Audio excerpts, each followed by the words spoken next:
Hello and welcome to another Integrative Wisdom Today's Office View video. I'm Verna Fisher, and as we approach a potential for businesses starting to open back up again, people who haven't been able to work from the office may be finding themselves headed back, perhaps, to work. And so I was just thinking about the opportunity that we have if indeed we are finding ourselves going back into a place of employment where we have maybe had a little bit of a furlough. Um, Wanting to think about since so much of this is out of our control, what is within our control and what might we have the wherewithal to make a difference in our day-to-day work world.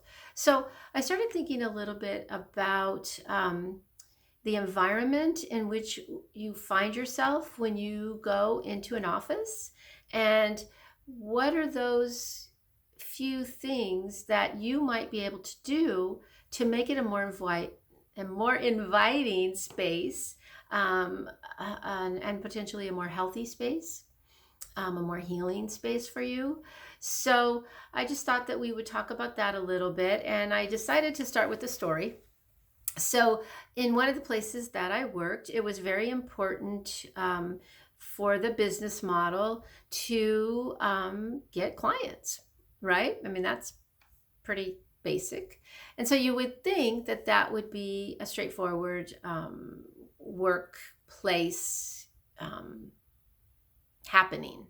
Well, what happened in this particular workplace is that the individuals who were responsible for the numbers, they had a big team, and they decided that they wanted to do a little bit of encouragement for their staff.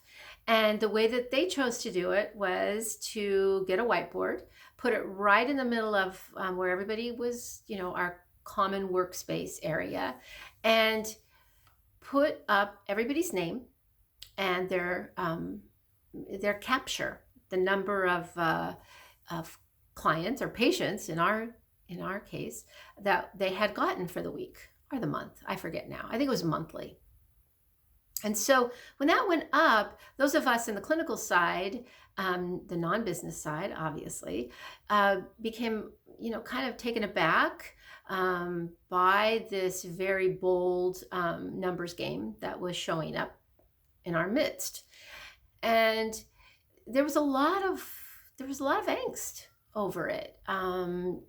So I began to brainstorm, and I came up with what I thought was a really beautiful way to capture this statistic that they wanted as a whole, not as a numbers game where they were competing against each other, but rather as a team, as a whole approach. And so what I did is I created on a bulletin board, I created a world, and outside of that world were all these butterflies, actually 100, because they had a certain amount of people that they wanted to hopefully capture. And so every time that their board showed that somebody got, a patient, a client, I would take one of the butterflies outside our circle and I would place it within. And it was beautiful. I mean, it was a beautiful circle. I think it was a greenish, beautiful color.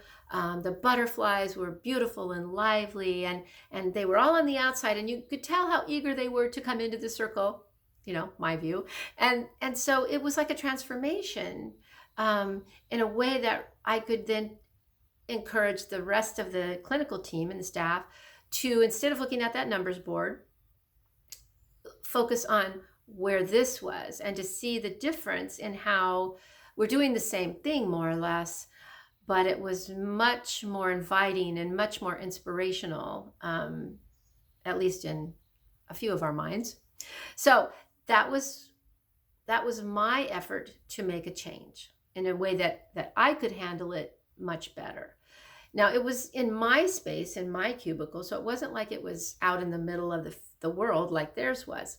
So anyway, keep that thought in mind, and I'll tell you how that all turned out. Because really what I wanted to encourage you to do is to take a moment to think, what is it about your workspace, if you are indeed working, obviously, what is it about your workspace that that encourages you, that inspires you, that nurtures you, that helps you stay grounded so that you can continue to show up for the hard work that you're doing. So if you can, take a moment, and you might not be able to do it right now, but if you can take a moment and think about that, right? What might I be able to identify within my workspace that is very nurturing and gives me the will to continue throughout the day, keeps me motivated, even, right? But in a very healthy way. So if there were like three things, like, for example, going into an office, what is the lighting like in the office? That's a really biggie. Lighting has a big effect on our well-being, on our health. What is it like in the space? Is it cluttered? Is there too much going on? And can we perhaps take a few moments every day to bring the clutter down so that it's not so on us like that? I don't know what else. One of my coworkers brought in a couple plants into her office, and she put them there was a window, so that was kind of nice too, but put them on her desk right in front of the window so that she had something that encouraged her as she did the hard work that she was doing throughout the day. So if you can today, take a moment, or when you're watching this video and then you have some time to stop it, think about, what are those things within your environment that you would like to have and that you would like to incorporate for yourself. So that would be number one. Number two would then be, it'll be your responsibility to see if you can make it happen, right? To see what steps you might take to make it better. So whether that's a simple thing like bringing in a plant, or whether that's talking to the management to say, can we reduce this lighting in this way, or can we bring in some warm light in this way, and just try to do what you can do for those small changes that you think will help make your office space or your workspace a little bit more inviting. So like for me, a lot of my time was also spent in my car. So clean windows it made my office view much better. So, that would be one of the things that I was responsible for and that I could do to make things better. And then lastly, I guess,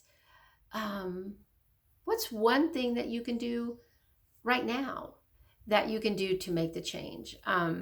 It may be that, your office has a policy of, you can't move a pencil without getting a written permission from someone somewhere. But what is one thing that you can do inside your office so that it will become warmer for you, that it will become more welcoming for you, that it will give you more energy, that it'll help you throughout your day, so that you're it's like one little tiny thing of self-care that you can do to make a difference. So many times we get kind of bogged down by the huge stuff that's going on out that's so far beyond our control, right? That we forget that we do have the ability to make changes. It's just we have to look for those and then be willing to do those steps that it takes to make that happen. So anyway, so that's the integrative wisdom, today's office view, bit of encouragement, empowerment, hopefully, for those of you who do find yourselves in a workspace that's not as nurturing as it might be. So how did my little saga end? Well, so the funny thing was that the powers that be never said a word, never said a word. But everyone in the office let me know how much they loved it and how much they felt that it helped them, because my conversation to them was, let's try to understand this other point of view, the numbers point of view, but transform it so that it's not something that is causing us pain every time we walk into the office, right? So because it was very disruptive. So they chose to look into my cubicle because it was open and it was right there in front of them to see that. Eventually that board went away. Now, later on, a few things happened that I ended up within the office of the powers that be. And out of the blue, one of the powers suddenly talked about how offended they were by my transformation of their numbers game. I have to tell you, it really it threw me for a loop that would cause someone to be angry at me for trying something to transform for the rest of the team that would make it easier for others. So I guess what I'm saying is, you may not be seen as helping in the broader sense. I learned something in that exchange about how I wanted to go forward with the work that I did in the world, right? I didn't back down. I could see the value. I had people tell me that was of value. And so it helped me to remember that we all have a lens through which we see the world and how we accomplish our goals and the things that we want to achieve. We may be in a family situation where the people that are close to us have an opposing view. And so really, how can we show up with respect for each other in those different points of view? That would be my last bit of query for this day. Can we stay kind even when we disagree? That's another healing component. So I hope that your week goes well. Sending you lots and lots of love again from the Center of Creative Transformation and today's Office View. All right, everybody, take care. Bye-bye.